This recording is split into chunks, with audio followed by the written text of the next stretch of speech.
Əziz dostlar, Əhlüsünnədən olan bəzi qardaşlarımız belə bir iddia ilə çıxış edirlər.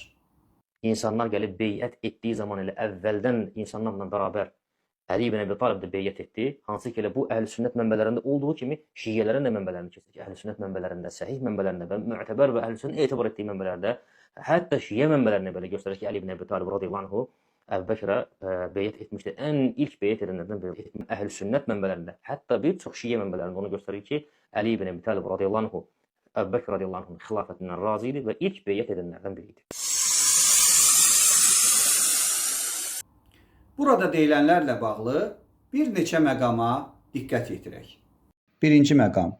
Gördüyümüz kimi qardaşımız öz çıxışında 3 dəfə israrla bildirir ki, güya Əli bin Əbu Talib Əbu Bəkrə ilk biət edənlərdən olub. Üstəlik təkidlə iddia edir ki, güya bu həm Əhl-Sünnə, həm də Şiyə mənbələrində qeyd edilib. Çox açıq şəkildə bildirək ki, qardaşımızın bu iddiası tamamilə yalandır. Həm Əhl-Sünnənin, həm də Şiyələrin səhih qəbul etdiyi mənbələrdə çox şəffaf şəkildə bildirilir ki, Əli bin Əbu Talib ilkin dövrlərdə Əbu Bəkrə biət etməyib və o yalnız Allah Rəsulunun vəfatından 6 ay sonra beyət edib. Əlini Əbu Bəkrə ilk beyət edənlərdən biri kimi təqdim etmək, danılmaz tarixi faktların, elə ilk növbədə Əhl-Sünnənin səhih hədislərinin üzərindən xətt çəkmək deməkdir. İkinci məqam. Bu mövzu barədə danışdıqda Əhl-Sünnə mənbələri əsasında Əbu Bəkrin hansı şəraitdə və necə xəlifə elan edildiyinə, sonradan da ona necə beyət edildiyinə kiçik tarixi ekskurs etmək məqsədə uyğun olardı. Burada biz rəsmi sünni mənbələri, xüsusilə Səhih Buxari, Səhih Müslim və Kutub-i Sittənin digər əsərləri, habelə İbn Sədin Təbəqat, Təbərinin Tarix Ər-Rusul vəl-Müluk və sair məşhur sünni mənbələri əsasında bu hadisələri obyektiv şəkildə işıqlandırmağa çalışacağıq. Əbu Bəkrin xəlifə seçilməsi, Səqifə hadisəsi.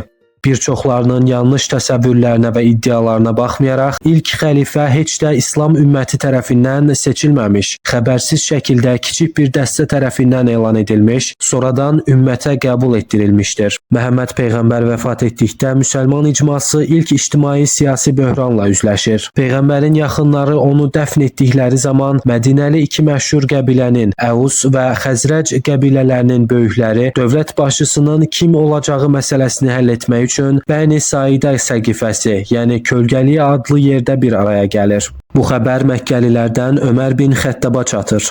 O, Məkkəli Qureyşlərdən olan Əbu Bəkir və Əbu Ubeydə ilə birlikdə dərhal Səqifəyə yollanır. Səqifədə toplaşanlar.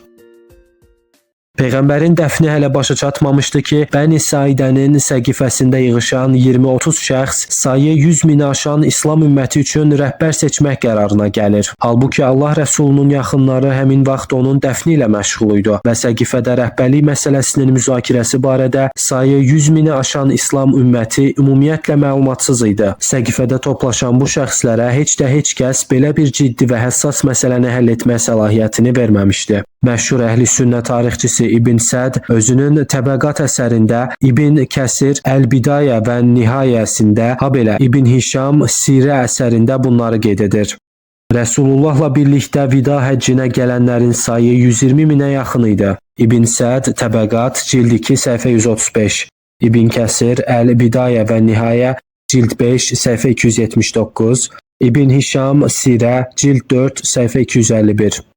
Bu tarixi məlumatlardan aydın olur ki, sözü gedən dövrdə müsəlmanların sayı ən azından 120 min nəfərdən çox idi. Buna baxmayaraq, Peyğəmbərdən sonra ümmətin liderliyi kimi taleyüklü bir məsələni ümmətdən xəbərsiz bir neçə şəxs həll etməyə qərarlaşdırır. Təbəri özünün tarix əsərində sözü gedən məclisin Əvs və Xəzrəc qəbilələrindən bir neçə nümayəndənin iştirakı ilə baş verdiyini bildirir. Təbəri Tarix cild 2 səhifə 126. Buxari və İbn Hişam da bu hadisənin çox dar çərçivədə baş verdiyini təsdiqləyir. Səhih Buxari, Kitab Əl-Məğazi, hədis 6830, İbn Hişam, Sirə, cild 4, səhifə 330. Müxtəlif əhl-i sünnə mənbələrindən səhifədə toplaşanların sayının 20-dən maksimum 50 nəfərədək olduğu aydın olur. Maraqlısı isə budur ki, Məkkəlilərin aparıcı qəbilələri sayılan Haşimi və Əməvilərin bu barədə ümumiyyətlə xəbərləri belə olmur. Mötəbər sünni mənbələrinə görə Əvs və Xəzrəc qəbilələrinin nümayəndələri ümmətin başçısının məhz Mədinəlilərdən seçilməsini məqbul saymış, hər bir qəbilə də liderin məhz özlərindən olmasını irəli sürmüşdür. Məclisdən xəbər tutmuş Məkkəli Ömər, Əbu Bəkir və Əbu Ubeydə məclisə qatıldıqdan sonra Mədinəli Ənsar ilə Məkkəli mühacirlər arasında mübahisə yaranmışdır. Mədinəlilər Məkkəlilərin vaxtilə Peyğəmbəri öz şəhərlərindən qovduğunu, Mədinəlilərin isə onu öz şəhərlərinə dəvət edib burada ona dəstək verdiyini, onun arxasında dayandığını irəli sürüb, Qureyşlilərin deyil, məhz özlərinin liderliyə layiq olduğunu bildirirlər. Lakin məclisdəki 3 Məkkəli buna etiraz edir. Bu zaman Mədinəlilər mühacirlərin öz, Ənsarın da öz lideri olmasını təklif edirlər. Səhih Buxaridə bu hadisə belə təsvir olunur.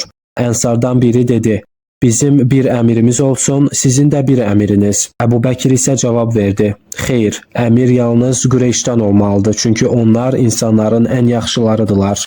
Səhih Buxari, Kitab Əl-Hudud, bab 34, hədis 6830. Buxarinin nəql etdiyinə görə Əbu Bəkir Allah Rəsulunun əmir yalnız Qureyşdən olmalıdır söylədiyini bildirmiş, bu səbəbdən də rəhbərin məhz Qureyşlilərdən olmasını labüd saymışdır. Səhih Buxari, Kitab Əl-Əhkam, hədis 7139. Bu zaman Ömər ibn Xəttab Əbu Bəkirin əlini tutur və ona beyət edir. Məclisdə olan digərləri də bu beyətə qatılırlar. Müxtəlif mənbələrdə burada bəyan edənlərin sayının 14 nəfərdən 44 nəfərədək olduqları bildirilir. Beləcə Əbu Bəkir Peyğəmbərdən sonra ilk xəlifə olaraq tanınır.